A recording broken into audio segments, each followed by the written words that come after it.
필기 준비를 하시기 바랍니다.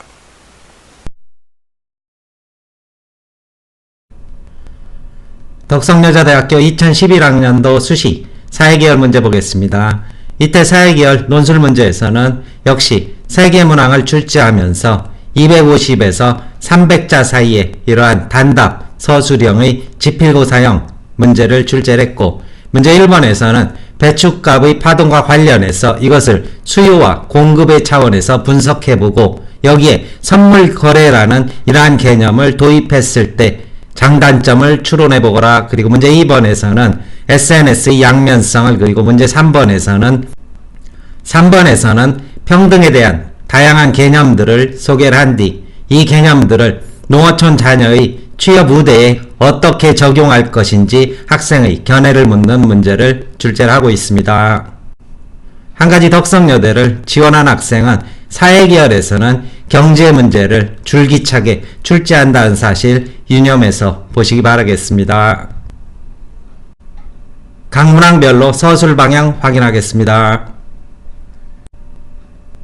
문제 1-1에서는 가나를 읽고 배춧값 파동에 관한 원인을 수요와 공급 차원에서 설명한 뒤 나에 나타난 정부의 대책을 라를 참고해서 평가하라, 이런 요구를 하고 있는 만큼 이번 배춧값의 파동은 출하감소로 수요와 공급의 불균형에서 비롯되었는데, 배추의 경우 공급이 줄어도 수요는 크게 변하지 않는 비탄력적인 재화라는 면에서 파동을 더욱 부추기게 되었다. 이 과정에서 제시문에서 나타난 허생의 매점 매석처럼 유통 과정에서 중간 상인의 매점 매석 행위를 추론할 수 있다. 이 부분 들어가야 될 것이고, 이에 따라서 정부는 중국산의 배추를 수입해서 일시적으로 수요 공급의 보완을 이렇게 시도하고 있지만 여기에 대한 평가입니다.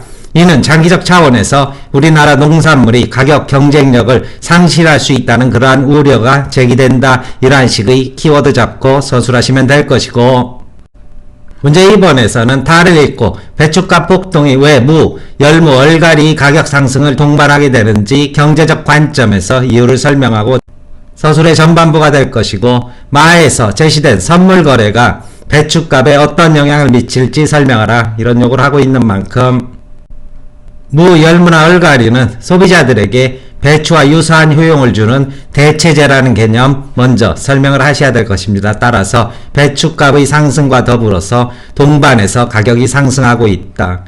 나아가서 배추에 대한 선물 거래는 배추가 풍년이 들 경우 농가에 안정적인 수입을 준다. 왜냐하면 풍년이 들어서 배춧값이 떨어진다 하더라도 이미 선물 거래를 통해서 흔히 밭대기라고 얘기하죠. 전체적으로 팔아넘긴 만큼 농가는 고정적인 수입을 얻을 수 있다. 하지만 올해처럼 출하가 감소된다면 출하된 소량의 농산물이 중간 상인 손에 이렇게 들어감으로써 매점 매석 및 투기로 인한 가격 상승이 우려된다. 이러한 서술 덧붙여 주시면 될 것입니다. 문제 2-1에서는 가나다에 나타난 SNS의 특징을 모두 나열한 뒤 이를 토대로 SNS가 우리 사회에 미칠 긍정적 효과에 대해서 예시를 들어라, 이런 요구를 하고 있습니다. 따라서 예시의 경우 시적절하고 구체적이며 그리고 좀 더 논지에 적합한 그런 사례를 들어주시면 될 것이고, 따라서 문제 1번에 대해서는 제가 개념적으로 정치, 경제, 사회 이런 식으로 먼저 특성을 분류를 해봤습니다. 정치적으로 상호 연대를 통한 정치 세력화로 공론을 형성할 수 있고, 경제적으로는 상거래를 비롯하여 여행, 금융, 마케팅 등에서 영향력을 본격적으로 행사하고 있으며, 사회적으로는 개인정보에 대한 접근이 용이해졌지만 여기에는 사생활 침해 및 악용의 소지가 있다. 그리고 사례에 있어서는 최근 중국에서는 경찰 폭력으로 숨진 한 시민의 이야기들을 네티즌들이 공유하면서 사회적 파장을 일으켰고, 이것이 공권력을 감시하는 바로 사적인 영역의 공적화, 이렇게 볼 수 있는데, 네티즌 개개인이 공적 권력을 견제하고 감시하는 시민경찰의 역할을 한 현실적인 사례이다. 이런 서술 가능하게 될 것입니다. 문제 2-2에서는 나는 SNS의 부정적 영향에 대한 사례 중 하나이다. 그 이외에 SNS가 갖는 위험성을 2개 이상 기술한 뒤 보완책을 제시하라. 좀 더 자유로운 서술을 요구를 하고 있고, 저는 여기에 대해서 우선 첫 번째, 개인정보 유출의 경우 직장과 집 주소 그리고 주민등록번호와 은행 계좌까지 인터넷에 유포되는 그런 현상, 그리고 두 번째는 개개인의 위치 추적을 통해서 스토킹 및 사생활 침해의 가능성, 세 번째는 특정인이 올린 정보나 영상이 본래의 의도나 맥락을 상실한 채 왜곡된 형태로 인터넷에 유포되면서 피해를 초래하는 그러한 문제점을 들었고, 여기에 대해서 기술적 보완으로서는 사생활 기록이나 왜곡된 자료를 삭제하는 프로그램의 개발, 그리고 제도적 측면에서는 실명 인증의 강화 등을 통해 책임있는 정보의 유통 풍토를 마련하자, 이러한 식의 답안의 골격을 잡아보았습니다. 문제 3-1에서는 글 가의 입장을 요약하라 이렇게 요구를 하고 있고, 따라서 이 지문에서는 상대적인 평등설을 주장하고 있는데, 이때의 평등이라는 것은 합리적 근거에 따라서 차별이 허용된다. 이때 차별 또한 자의적이고 임의적인 것은 될 수 없고, 이것의 판단 기준으로서는 인간이 존엄성을 실현하려는 의도를 갖고 있었느냐, 공공의 복리에 기여하느냐, 그 수단이 적정하느냐라는 엄밀한 기준에 따를 때만 차별이 허용된다. 이러한 요약해 주시면 될 것이고, 문제 3-2에서는 농어촌공사의 신입사원 채용 시 자녀 우대 정책에 대해서 찬반 견해를 서술하라 이런 요구를 하고 있고, 이 중에서 자신의 입장에 따라 어떤 제시문을 활용할지를 먼저 밝히라 이렇게 서술 방향을 정해주고 있습니다. 따라서 찬성의 경우에는 제시문 라와 바를 활용한다는 사실 답안에 밝혀주셔야 될 것이고, 이는 인간의 존엄성을 토대로 공공복리를 증진시키기 위한 적정한 수단이다. 바로 이 부분이 제시문 가의 키워드를 활용해서 논거를 추출한 것이고, 이는 소외된 농촌 공동체를 지키기 위한 제도적 장치로서 높은 공공성을 지니고 있다. 역시 제시문 가의 키워드가 될 것입니다. 이 같은 맥락에서 농어촌 주민들의 상대적인 소외감을 보완할 수 있고, 이는 역시 인간의 존엄에 기여하게 된다. 그리고 개인적으로는 도시에 비해 자신의 재능을 발휘하기 어려운 사람들에게 그 기회를 보장하는 것이다. 제시문 라의 논지가 될 것이고, 경제적 약자인 최소수혜자에게 사회가 그 혜택을 보완하는 것이다. 역시 제시문 바의 논지가 될 것입니다.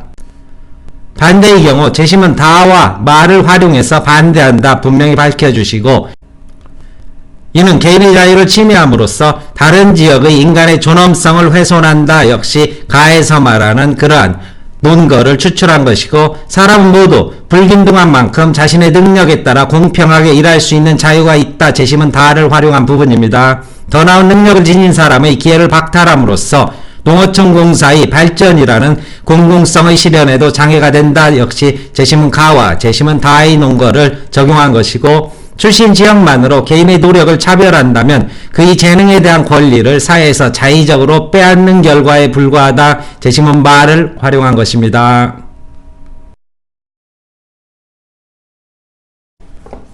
답안 전개 보겠습니다. 대학 측이 제시한 키워드에 따라서 학원에서 작성한 답안지입니다. 1-1입니다. 배추대란은 이상기후와 병충해 발생에 따른 출하 감소로 수요와 공급의 불균형에서 비롯되었다.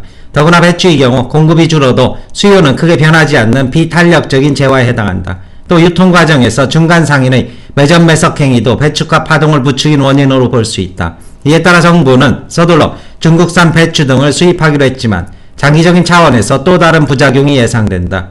부관세 수입 등 시장문을 열어놓은 만큼 수입 배추가 쏟아져 들어온다면 배추값 폭락으로 이어져 우리나라 농산물이 가격 경쟁력을 상실할 수밖에 없기 때문이다. 당장 수입에 급급하기보다 치밀한 수요와 공급의 예측이 필요하다. 300자 분량입니다.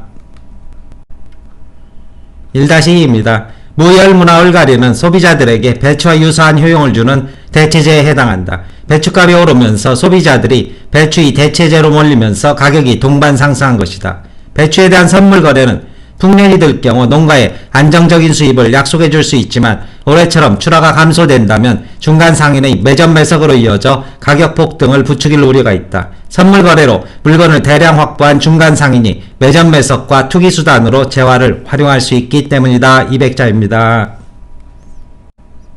2-1입니다. SNS는 정치, 경제, 사회 등 각 분야에서 우리 삶과 깊숙한 연관을 맺고 있다. 우선 정치적으로 상호 연대를 통한 정치 세력화로 공론을 형성하는 수단이 된다. 경제적으로는 일반 상거래를 비롯하여 여행, 금융, 마케팅 등에서 막강한 영향력을 행사하고 있다. 이와 함께 개인정보에 대한 접근이 용이해졌지만 여기에는 사생활 침해 및 악용의 소지가 우려된다. 사회적 차원이 되겠죠. 얼마 전 중국에서는 경찰 폭력으로 숨진 한 시민의 이야기를 네티즌들이 공유하면서 사회적 파장을 일으켰다. 개개인이 공적 권력을 견제하고 감시하는 역할을 할 수 있다는 것이다. 250자 분량이고 2-2입니다. 개인정보 유출의 경우 직장과 집 주소는 물론 주민등록번호와 은행계좌번호까지 인터넷에 떠돌면서 범죄의 표적이 될 수 있다. 또 개개인의 위치도 쉽게 추적된다. 스토킹 및 사생활을 침해할 수 있는 여지를 안고 있는 것이다. 이와 함께 특정인이 올린 정보나 영상이 본래의 의도나 맥락을 상실한 채 왜곡된 형태로 인터넷에서 유포되는 상황도 빈번하다. 이를 막기 위한 기술적 보완책으로는 사생활 기록이나 왜곡된 자료를 삭제해주는 프로그램 등이 대안으로 등장한다. 제도적으로는 실명 인증의 강화 등을 통해 책임있는 정보 유통의 풍토를 마련해야 한다. 250자 분량입니다. 3-1입니다. 절대적 평등설과 달리 상대적 평등설은 정당한 이유가 있거나 합리적 근거에 따라 차별 내지는 불평등을 허용한다. 이때 자의적 차별은 사회 정의에 위반된다. 따라서 차별 여부의 판단 기준은 인간의 존엄성이라는 헌법의 최고 원리와 공공의 복리 등 정당한 입법 목적의 달성 여부 그리고 수단의 적정성이라는 복합적 요소를 충족시켜야 한다. 따라서 3-1번에서는 상대적 평등설 그리고 자의적 차별의 금지 그리고 진정한 차별의 판단 기준으로서 인간의 존엄성, 공공의 법리 그리고 수단의 적정성이라는 어휘가 모두 요약 속에 포함되어야 할 것입니다. 3-2입니다. 먼저 찬성의 답안지고 라와 바의 입장에 따라 농어촌 자녀 우대 정책에 찬성한다. 이는 인간의 존엄성을 토대로 공공복리를 증진시키기 위한 적정한 수단이기 때문이다. 우선 이 정책은 상대적으로 소외된 농촌 공동체를 지키기 위한 제도적 장치라는 면에서 높은 공공성을 실현하고 있다. 또 농어촌 주민들의 상대적인 소외감을 보완 인간의 존엄을 평등하게 보장할 수 있다. 나아가 개인적으로는 도시에 비해 자신의 재능을 발휘하기 어려운 사람들에게 그 기회를 주는 적정한 수단이며 경제적 약자인 최소수혜자에게 사회가 그 혜택을 보완해준다는 면에서 사회정의라는 요건을 만족시킬 수 있다. 바로 이 답안지에서 앞부분이 제시문 라의 내용, 뒷부분이 그리고 제시문 바의 내용을 주어진 문제 상황 속에 녹여서 답안을 작성한 것입니다. 반대의 경우입니다. 다와 마에서 지적한 개인의 자유를 침해하는 만큼 농어촌 자녀 우대 정책에 반대한다. 이는 다른 지역의 사람에게 평등이라는 인간의 존엄성을 훼손하는 만큼 적정한 수단이 될 수 없다. 우선 사람은 모두 불균등한 만큼 자신의 능력에 따라 공평하게 일할 수 있는 자유가 주어져야 하는데 우대 정책은 더 나은 능력을 지닌 사람의 기회를 박탈하는 처사이다. 이는 농어촌 공사의 발전이라는 공공성의 실현에도 장애가 된다. 나아가 개개인은 자신의 노력과 능력에 따라 정당하게 실력을 키워왔는데 출신 지역만으로 차별한다면 그의 재능에 대한 권리를 사회에서 자의적으로 빼앗는 것이다. 역시 마찬가지로 이 부분이 다 그리고 이 부분이 말을 활용해서 적용한 서술이고 전반부에서는 제시문 가의 평등의 논지를 활용해서 반대 답안지를 작성을 했습니다. 설명 마칩니다.